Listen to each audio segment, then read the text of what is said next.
amigos, a paz do Senhor Jesus Cristo, seu irmão em Cristo, William Enoque. É um prazer estar com você mais uma vez através deste canal, deste espaço, onde juntos compartilhamos a palavra de Deus. Lembrando sempre que estamos aqui na dependência do Espírito Santo e é Ele quem nos ensina, Ele é que é o nosso mestre e Jesus que, através do seu Espírito Santo, que continuará falando aos nossos corações. Diante disso, rogamos sempre as orações e que a sua intercessão, né? Nós vamos orando por vocês também e que possamos juntos, assim, debaixo de oração, fazermos sempre o melhor para o nosso Deus. Somos gratos a Deus por essa oportunidade. Somos a Igreja Assembleia de Deus, Ministério Belém, Campo de Presidente Prudente, o nosso templo sede aqui na Rua Bela, 161, na Vila Ocidental.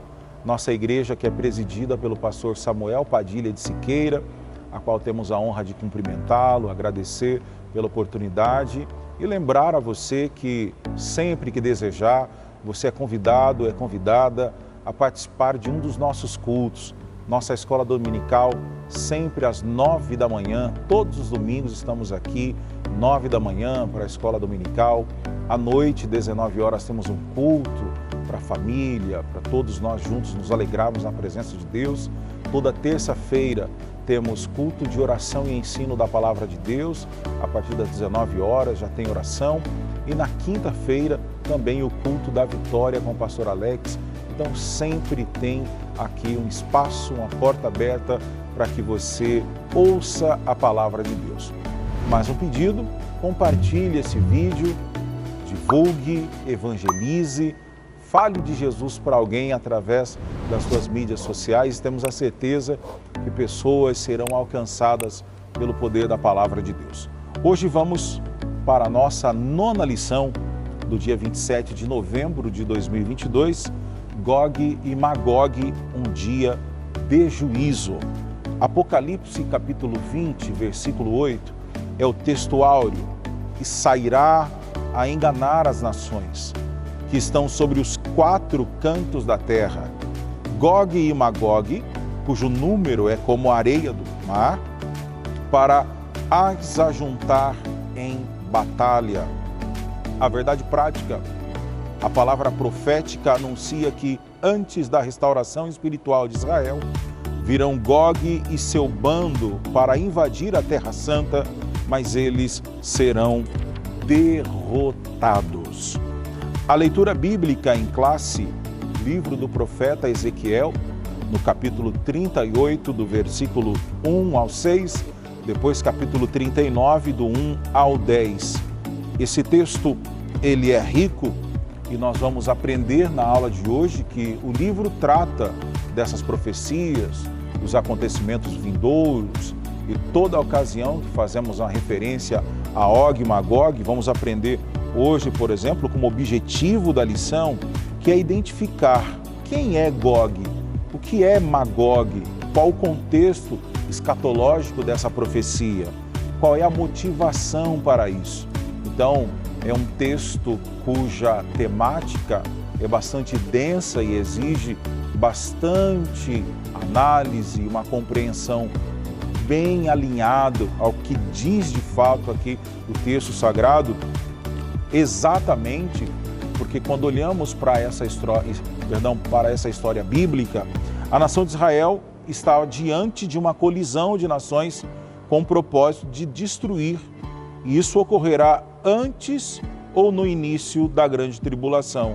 E fica a pergunta que nós vamos aprender hoje: quais são, então, as nações que formarão essa coalizão?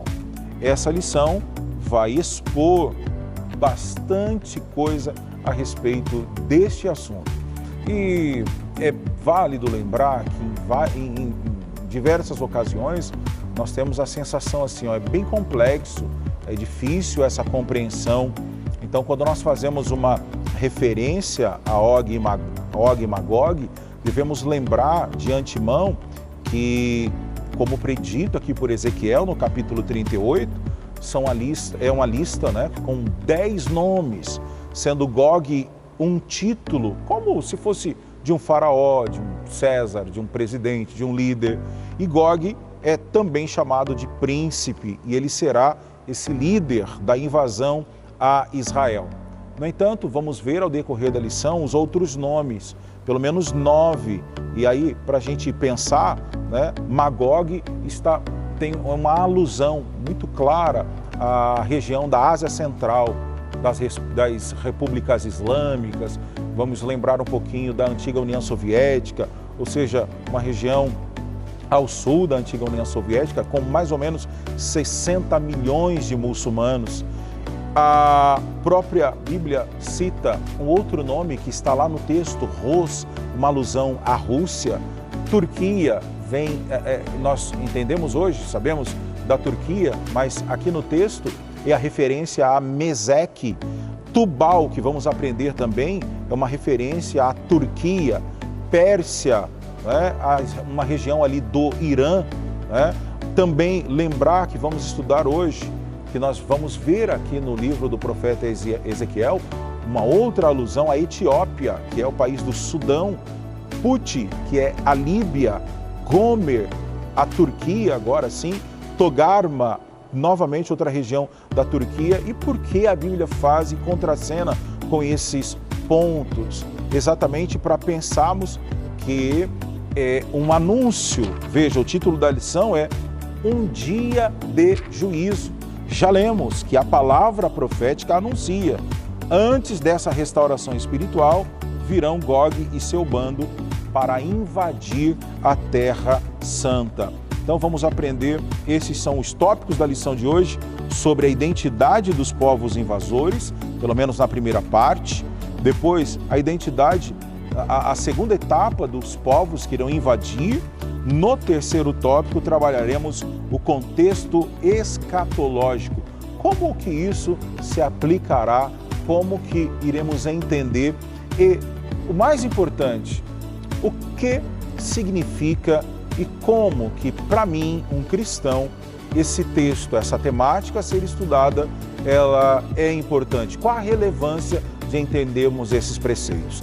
Espero que você tenha uma excelente aula, que o Espírito Santo continue falando ao teu coração e você segue agora com o nosso amigo, nosso irmão, pastor Diego Fonseca. Olá, queridos pais do Senhor Jesus, eu sou seu irmão em Cristo, Diego Fonseca. Nós somos a Assembleia de Deus, Ministério do Belém, Presidente Prudente, na companhia do pastor William Enoch. Estamos aqui a fim de contribuir de maneira direta com os subsídios da nossa EBD, Escola Bíblica Dominical. Bem, nós atingimos a presente lição de número 9, que tem um título sugestivo, mas em equivalência um título extremamente complexo, né? Não é comum, sinceramente, você ouvir esse tipo de exposição em plenárias, em cultos, com exceção de escolas bíblicas dominicais ou, por que não dizer, seminários teológicos. O que faz com que nós tenhamos um pouquinho mais de cuidado no momento da exposição, percebamos cautelosamente qual é a opinião autoral e façamos os recortes necessários, as conexões com o nosso conteúdo, com o nosso contexto, melhor dizendo, para que então o assunto fique um pouco mais coeso, mais convincente, mais coerente. Desta forma, eu quero convidá-los para que a gente faça uma observação do tópico inicial que fala sobre a identidade dos povos invasores e perceba que há um parêntese, né? Parte 1, porque depois, o tópico 2, tem a parte 2. A priori, perdão, o pastor Ezequiel Soares faz um recorte a respeito dos invasores com pauta naquilo que está estabelecido na leitura bíblica em classe. Percebam, senhores, que o nosso pano de fundo, nosso fundamento é o capítulo 38 e 39 do livro do profeta Ezequiel. E a essa altura ele faz alguns destaques importantes aqui. Eu preciso recortar alguns deles, a começar pelo início. Ele diz que a profecia deixa muito claro que essa invasão será para o fim dos anos, ou por que não dizer, no fim dos dias, como diz o verso 16 do capítulo 38. Isto, possivelmente, depois da restauração do Estado de Israel. Essa primeira afirmação uma afirmação que dá permissividade para nós, enquanto emissores, colocarmos em xeque a questão do cumprimento dessa profecia. Ora, se ela é por um contexto escatológico, por assim dizer, haja vista que é para os últimos dias, e se ela é posterior à reconstrução ou restauração do Estado de Israel, que se dá em 14 de maio de 1948, possivelmente esta profecia ainda não aconteceu, mas está por acontecer. Isso é um fato extremamente visível na própria construção, conjectura ou paráfrase exposta pelo pastor Ezequias. Mas ele prossegue dentro de uma perspectiva pentecostal clássica, afirmando que isso significa que será antes da grande tribulação. Faço menção a esse cenário escatológico porque existem divergências dentro do campo escatológico, mas naturalmente e respeitosamente, a nossa perspectiva acredita que o arrebatamento precede a grande tribulação. Portanto, esse evento de invasão também é um evento que precede a grande tribulação. E não se iguala, não se equipara, não se equivale à guerra do Armagedon. São contextos escatológicos distintos. Uma outra informação importante que você pode anotar aí é que os povos da coalizão, do acordo político, da aliança interpartidária, conforme diz o pastor Ezequias Soares, esses povos têm como príncipe o chamado Gog, e vem da Banda do Norte ou outros grupos do norte da África, dos quais o texto do verso 5, capítulo 38, chama de etíopes e os de Puti. Capítulo 39 discorre a derrocada de Gog e os seus confederados, e essa informação geográfica é muito genérica, uma vez que existe uma vasta extensão territorial e uma multidão de pessoas habitando aqui ou ali. Bem, nesse primeiro momento de contexto de invasões e citações de nomenclaturas, de territórios, nós precisamos ter esse cuidado para conseguir exemplificar a que essas profecias se referem, né? Desde o seu sentido propriamente dito, como o próprio tópico 2 vai abordar, etimologicamente quem era Magog, o seu surgimento, a sua raiz etimológica, até as definições das expansões territoriais expostas aqui. Com relação a nomes, origens, nomenclaturas, eu faço menção a essa obra de Flávio Josefo, que na realidade o próprio pastor Ezequias faz menção a ela quando esboça o nosso material, por se tratar de um historiador de grande magnitude, que tem um conhecimento extremamente vasto, que vivera nesse primeiro século da era cristã e que, dentro do seu arcabouço histórico, apresenta uma série de coleta de dados, desde o sentido mais rudimentar até, como explicita a capa desse material, a queda de Jerusalém, isso com muita riqueza de detalhes.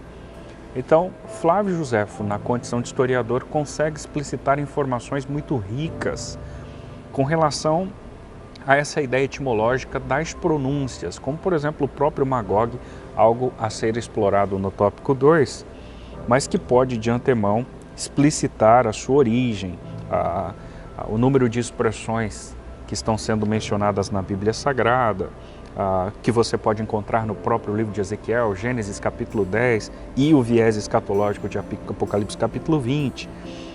Quem era esse Magog na perspectiva lida por esse historiador, né? Aquele que vivera na região norte do Mar Negro e do Mar Cáspio, que fundara a colônia dos Magogianos, que foi o responsável, inclusive, por uma figura de pessoas cruéis, não sentiam maior prazer do que derramar sangue humano e não se diferiam de animais extremamente ferozes. Essa era a característica do então Magog enquanto nomenclatura, enquanto origem, enquanto surgimento de uma pessoa que o fosse originária ou descendente da raiz etimológica de Noé.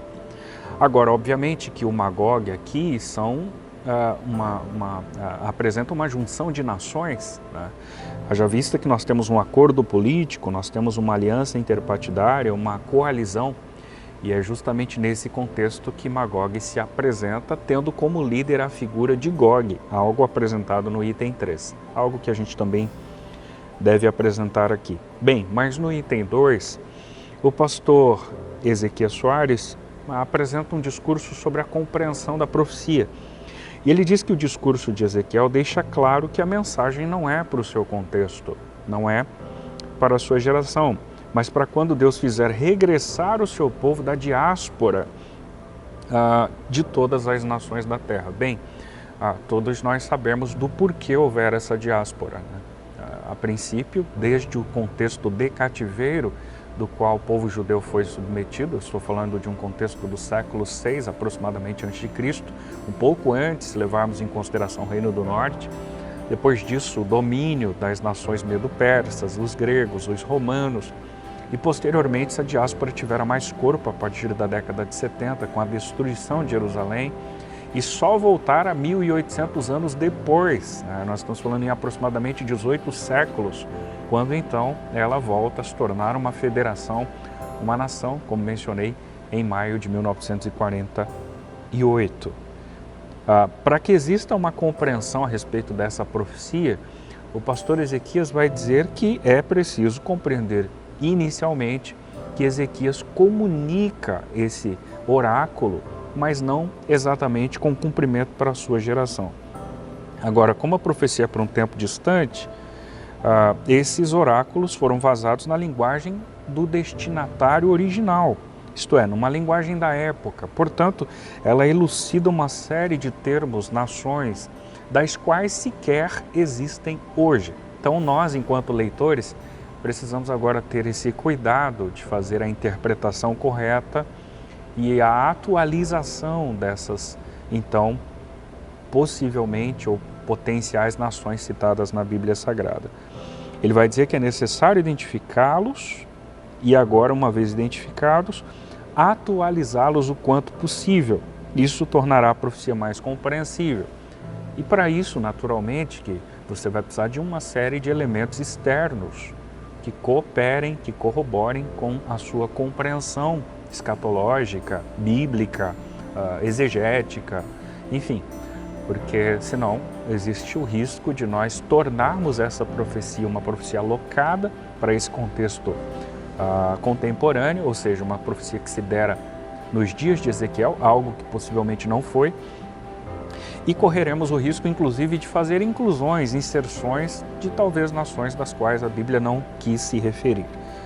Algo que aparentemente o pastor Ezequias Soares começa a dialogar no item 3, tendo em vista que a essa altura ele apresenta Gog, né? Como disse a vocês, a figura de Gog citada aqui, ela está mais próxima de uma ideia de indicar um título, como por exemplo o faraó, a figura do Shah na Pérsia, de César em Roma, do que exatamente o nome pessoal ou alguém. Então nós temos aqui uma espécie de titularidade sendo explícita aqui.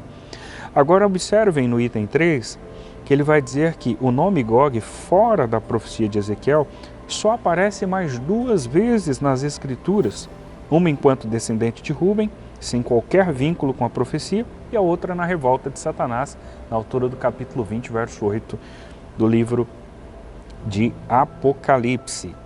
Bem, agora, se vocês notarem, perceberão que tais nomes em Apocalipse são emprestados de Ezequiel 38 e 39, então não necessariamente significa que ali nós temos uma reprodução daquilo que foi dito em Ezequiel, mas existe uma metáfora, né, uma figura de linguagem sendo elucidada àquela altura. O fato é que o autor vai dizer o seguinte, que a enciclopédia judaica identifica Gog como um rei Giges ou Giges, também conhecido como Gogo, da Lídia, região da Anatólia, na atual Turquia asiática. E essa é a interpretação da maioria dos expositores do Antigo Testamento e dos arqueólogos. Mas a descrição profética parece indicar um título como Faraó, como Shah, como César, enfim, respectivamente no Egito, na antiga Pérsia ou em Roma, e não o nome pessoal de alguém, como eu havia mencionado a vocês. Com relação à manifestação dessas profecias, as potenciais nações das quais são citadas aqui e que possivelmente fazem menção a nações que nós temos hoje na contemporaneidade, estes são assuntos que serão elucidados com um pouquinho mais de propriedade no tópico de número 3. Mas eu quero voltar a palavra ao pastor William, porque no tópico 2 nós continuamos falando sobre essa identidade dos invasores, mas com um pouquinho mais de especificidade a respeito de Magog, de Meseque e Tubal e a coalização de Gog, ok? Muito bem, o nosso segundo tópico sobre a identidade dos povos invasores, agora a parte 2. Irmãos, o texto sagrado indica que de fato Israel será dividido. Depois de muitos dias serás visitado. No fim dos anos virás à terra que se recuperou da espada e que foi congregada dentre muitos povos junto aos montes de Israel, que sempre se faziam desertos. Mas aquela terra foi tirada dentre as nações e todas elas habitarão seguramente. Então vamos lá. Capítulo 38, o versículo 2, a parte B, e o 39, versículo 1, parte B, e versículo 6, a parte A. O que é ou qual a referência de Magog? O comentarista da lição, de uma forma muito prática, indica que é o nome de um descendente de Jafé, que é filho de Noé. Aparece em Ezequiel como um lugar. Então grave isso. Magog, um lugar. Então estamos falando exatamente de um território, de um espaço. As fontes antigas o incluem como habitantes do Cáucaso, procedentes de Gomer. O historiador Flávio Joséfo identifica Magog com os citas, que é um conjunto de etnias nômades. E essas pessoas viviam na região norte do Mar Negro e do Mar Cáspio.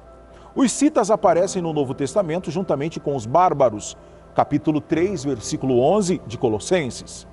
Meseque e Tubal, aqui são 2 dos 7 irmãos, filhos de Jafé, filho de Noé. Os filhos de Jafé são Gomer, Magog, Madai, Javã e Tubal, e Meseque e Tiras. Esses 2 jafetitas deram origem a Tabal e Manchique, que são reinos frigianos da Capadócia, que fica na Anatólia, segundo inscrições assírias. É nessa coalizão que aparece mais um da família de Jafé. Togarma é um dos filhos de Gomer. Gomer é o primeiro da lista dos filhos de Jafé e ele é identificado desde a antiguidade com o povo do Cáucaso. Essa coalizão de Gog faz parte do bando de Gog mais 5 povos: persas, etíopes, os de Put com eles, todos com escudo e capacete, Gomer e todas as suas tropas, e a casa de Togarma. Isso está no capítulo 38, do versículo 5 ao versículo 6. Todos eles são citados previamente nos oráculos de Ezequiel. A Bíblia hebraica emprega o nome Cush para a Etiópia e Put para a Líbia. Ambos são, está no texto, Cush e Put, descendentes de Cã, que também filho de Noé. O norte da profecia em relação a Israel inclui a Mesopotâmia, a Ásia Menor e as regiões do Mar Negro e do Mar Cáspio. Os persas são os atuais iranianos. A Pérsia teve o nome mudado para Irã em 1935. Lembrando que nós estamos diante de um texto que mostra exatamente que o propósito de Deus, o projeto de Deus. Nós estamos agora no tempo da graça. No entanto, a vida cristã, ela é uma vida muito simples, mas que exige bastante compromisso. Eu digo sempre isso aqui. Não é à toa que já estudamos que a responsabilidade ela é individual, que nós temos um compromisso. A lição de hoje trata sobre o juízo. E nós estamos falando aqui de invasão a Israel. Veja, a Bíblia explica isso, é muito claro no texto. A terra foi tirada dentre os povos, todos eles habitarão seguramente. Agora, versículo 11, virei contra os que estão em repouso, os que vivem seguros, que habitam todos sem muros e não têm ferrolhos nem portas. Assim diz o Senhor Jeová, não o saberás naquele dia, quando o meu povo de Israel habitar com segurança. Aqui, esses invasores, estamos estudando então que Gog, nós lemos aqui no texto, toda vez que entendemos Gog como o rei da terra de Magog, ou seja, esse principal governante, Magog agora é essa referência geográfica, territorial, aparece como um lugar.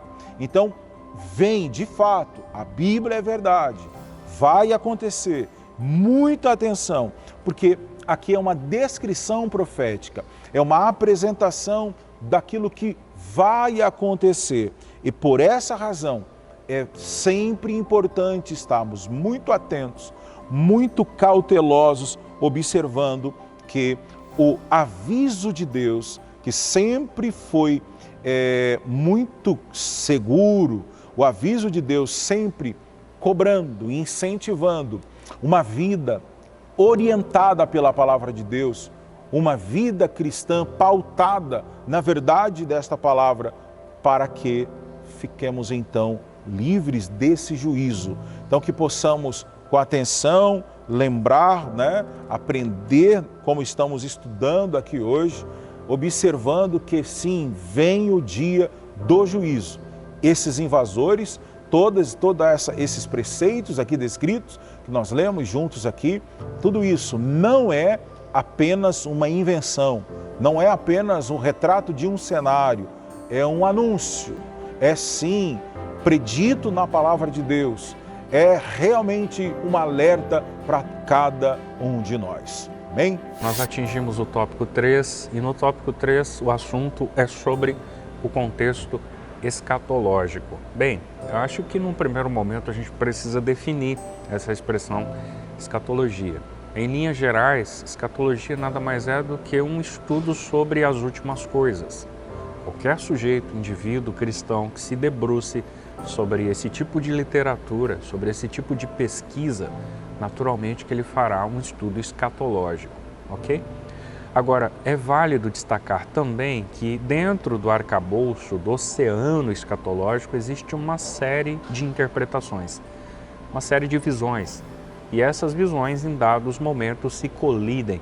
Eu não estou aqui para falar sobre elas, e esse não é o assunto propriamente dito, embora o assunto tenha conotação escatológica, mas não tem autorização sequer para apresentar dados de outras versões, de outras interpretações, visões ou segmentos. Pelo contrário, me cabe apresentar aquilo que o pentecostalismo clássico acredita, e isso eu farei dentro de um parâmetro, dentro da caixa explícita pelo pastor Ezequiel Soares. Naturalmente que pode haver uma diversificação no que diz respeito ao entendimento, mas o que está explícito aqui possivelmente dará uma coerência e uma coesão ao seu entendimento nesse sentido. Bem, a grande questão que ele inclusive insere como uma espécie de pequena introdução dentro do próprio tópico 3 é que essa interpretação é uma interpretação popular que considera a Rússia como Gog. Isso é discutível. Essa afirmação é uma afirmação que carece previamente de cuidados, de cautela, não obstante ser afirmada por alguns teólogos. E ele vai descortinar esse assunto a partir de 3 aspectos, a priori destacando ou ressaltando uma vez mais a ideia de Gog e Magog, que desde o tópico inicial foi paulatinamente apresentado aqui. O que a gente pode reforçar? Primeiro, que esse é um assunto extremamente denso. Denso não no sentido de ser longevo, mas no sentido de complexidade. O próprio capítulo 38, verso 2, 39, verso 1, talvez sejam as expressões nas quais nós encontramos uma das passagens mais difíceis da Bíblia Sagrada. Isto posto, a gente vai recortando algumas falas aqui. A primeira delas é que muitos acreditam tratar-se de uma expressão genérica para indicar o futuro inimigo de Israel, o que é muito possível. Há uma metáfora, há uma figura de linguagem, ninguém, acredito, tem em mente a ideia de que o líder será Gog, ou que terá esse nome absolutamente. Contudo, o viés mais sensato é que essa figura seja uma figura metafórica, figurada. A despeito disso, possivelmente, por exemplo, o rei da Lídia, o rei Giges, ou Giges, como alguns preferem pronunciar, seria a figura do futuro inimigo de Israel que comandaria essa coalizão, essa aliança interpartidária, esse acordo político. Sobretudo, segundo o Talmud, que é uma literatura extremamente conhecida e religiosa, muito antiga entre os judeus, Gog e Magog não são mais do que dois nomes paralelos de uma mesma nação. O que esses dois nomes representam além daquilo que já foi dialogado até aqui? Uma verdade: esses inimigos de Israel serão derrotados, e essa é a confiança tanto para o povo de Israel quanto respectivamente para a igreja, que dentro de uma conotação escatológica faz uma representatividade israelita. Então, seja dentro dessa caixa ou daquela caixa, uma convicção que nós temos é essa: essa liderança de Gog, sob essa confederação de Magog, será derrotada, seja por Israel literalmente, ou seja por alguma representação que a igreja desenvolva. Bem, isto posto, nós temos um segundo elemento a ser abordado aqui. Como a Rússia aparece nesse contexto? Antes de comentar um pouquinho sobre isso, eu trouxe essa enciclopédia popular de profecia bíblica. Um dos autores é Tim LaHaye, um autor conhecido, possivelmente você já deve ter ouvido acerca dele. Em uma das páginas, eu até poderia fazer menção, página 244, salvo engano, ele faz menção exatamente a esse período, ou a esse registro profético de Ezequiel 38 e 39, que dialoga com especificidade sobre Gog e Magog. Ele é um dos autores que coincide, né, com essa proposta da qual o pastor Ezequias Soares está, de uma certa forma, indagando, ou ao menos levantando aqui. O que ele levanta? Perceba o que está dito no nosso texto. A profecia afirma que Gog é príncipe-chefe de Meseque e Tubal, expressões já mencionadas em tópicos anteriores, o que corresponde ao cabeça, ao chefe, né, à parte superior. Bem, agora percebam vocês que a própria Bíblia, na altura dos versos 2 do capítulo 38 ou 1 do capítulo 39, faz menção ao termo Ros, príncipe de Ros. E é nessa expressão, ou por conta dessa pronúncia, dessa semântica, ou desse material sonoro, né, muito próximo da Rússia, que se surgira, ou que se levantara, ou que se sugerira por alguns estudiosos a identificação com Rosh, que significa Rússia, e Meseque com Moscou, sobretudo a atual capital da Rússia, Torgama com Tobolsk, cidade da Rússia. Essas expressões, especialmente as primeiras, né, não as comparações, portanto não estou falando da Rússia, nem de Moscou, nem de Tobolsk, essas expressões naturalmente não estão na Bíblia. Agora, as primeiras das quais mencionei são expressões bíblicas inseridas nas profecias de Ezequiel. E ao longo da história, alguns estudiosos exauriram essas expressões e entenderam profeticamente que elas fizeram algum tipo de associação com a Rússia, né, que hoje muito mais tomará vulto por conta do ocorrido com a Ucrânia, né? Todo mundo tem acompanhado nos noticiários a guerra entre Rússia e Ucrânia, por um viés geopolítico, enfim. E diante desse acompanhamento, possivelmente essa conotação profética tomar ainda mais vulto e mais corpo. Agora, como se isso não bastasse, percebam os senhores que no item 3 ele fala da origem dessa interpretação, e eu acho que isso é extremamente sensato. Com isso não estou desconstruindo o que Tim LaHaye e outros profetas disseram, muito pelo contrário, vale a pena você conferir, até por material de estudo.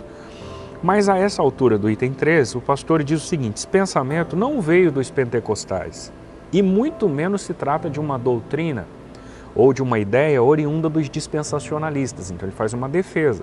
Olha, essa ideia, esse contexto, essa apresentação, esse recurso escatológico, esses dados apresentados não são dados necessariamente pentecostais.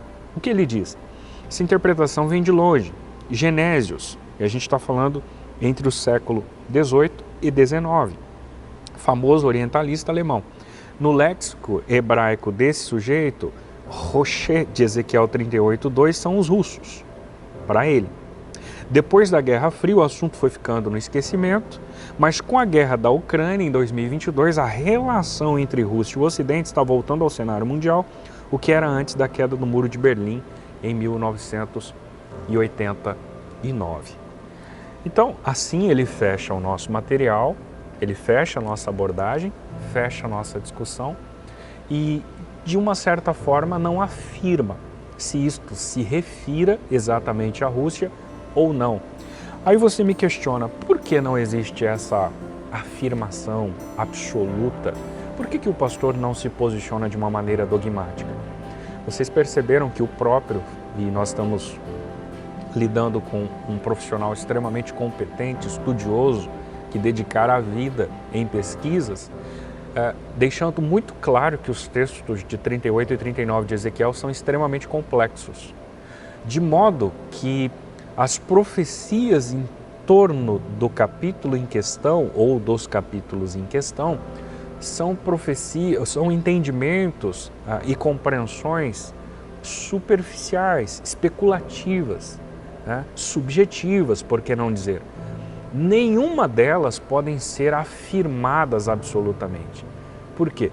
Porque todas elas em algum momento não conseguem fechar a conta completamente. Então, por isso que o assunto fica em aberto. Portanto, este que vos fala, sabedor disso e com uso de razão, eu vos digo que isso não pode ser afirmado absolutamente, que trata da Rússia, por exemplo, mas que é uma potencial. Não só ela, como a própria Turquia, né, que também tomaram um grande vulto nesse cenário, né, e de outras demais nações governadas por ditadores, né, que não mais aparece a pronúncia exatamente no contexto contemporâneo, por conta do contexto geopolítico, das mudanças que houveram ao longo da trajetória, mas que tem esse viés, essa conotação, essa participação no contexto de Gog e Magog e que enfrentarão em algum momento Israel, mas por certo serão derrotadas. Se você quiser saber mais sobre o assunto, você tem um arcabouço enorme de pesquisas na própria internet, mas eu recomendo uma visita à página do pastor Gilberto Corrêa de Andrade, pastor aqui no campo de Presidente Prudente, que consegue dar nortes, posicionamentos muito sensatos a esse respeito e que acompanham o pensamento da perspectiva teológica pentecostal clássica, tá bom? Deus te abençoe. Pois bem, meus irmãos, chegamos ao final de mais uma lição e concluímos que lembrar que a invasão de Gog e o seu bando à terra de Israel, ela é distinta então da batalha do Armagedon, porque o ataque de Gog será após a restauração de Israel, antes ou logo depois de começar a grande tribulação, ao passo que o Armagedon se dará no final desse período, mas cabe também ressaltar que essa invasão não é a mesma rebelião de Gog e Magog, que está em Apocalipse capítulo 20, porque a profecia empresta de Ezequiel esses nomes. Nós encerramos a nossa aula dizendo que nós estamos nesse período onde está à nossa disposição a graça de Deus, está à nossa disposição a oportunidade para sempre olhar para a nossa vida espiritual, fazer uma análise individual e perguntar ao Senhor onde eu estou falhando, onde, Senhor, eu preciso melhorar, porque a consciência é de que sempre devemos melhorar. Para qual propósito, William? Para que no dia glorioso da vinda de Jesus, possamos subir com Cristo aos céus. E não aguardar para esses outros eventos vindouros. Que Deus possa ter misericórdia da nossa vida, que Ele possa nos guardar debaixo das suas potentes mãos, mas que acima de tudo haja em mim, em você, no nosso coração, este compromisso de agradar a Deus, de obedecê-lo e de servi-lo com um coração integral, de maneira a agradar em tudo aquilo que fizermos, para que o reino do Senhor Jesus continue sendo engrandecido. Nós vamos orar juntos neste momento, pedindo mais uma vez a bênção dele sobre a sua casa, sobre a sua família, no nome de Jesus Cristo. Querido Deus, eterno e bondoso Pai, Nós aprendemos neste momento que o dia do juízo é certo, mas a despeito de tudo isso que estudamos, é importante lembrar que o Senhor sempre tem dado oportunidades. O Senhor é o Deus das novas oportunidades. O Senhor vem avisando, alertando, e estamos contemplando os sinais da sua vinda. E lhe pedimos, tenha misericórdia da nossa alma, nos ajude a continuar triunfando de vitória em vitória, mas nos fortalecendo para continuar cumprindo a tua palavra, viver o teu evangelho na prática, te agradar e te servir em espírito e em verdade. Abençoe o lar desse irmão, dessa irmã que abriu esse espaço para que juntos pudéssemos estudar a palavra de Deus. Continue recompensando também, Senhor, a nossa igreja, o nosso pastor, abençoando a nossa equipe. Essas bênçãos nós pedimos e agradecemos em nome de Jesus. Amém. Muito obrigado. Que Deus te abençoe em nome de Jesus.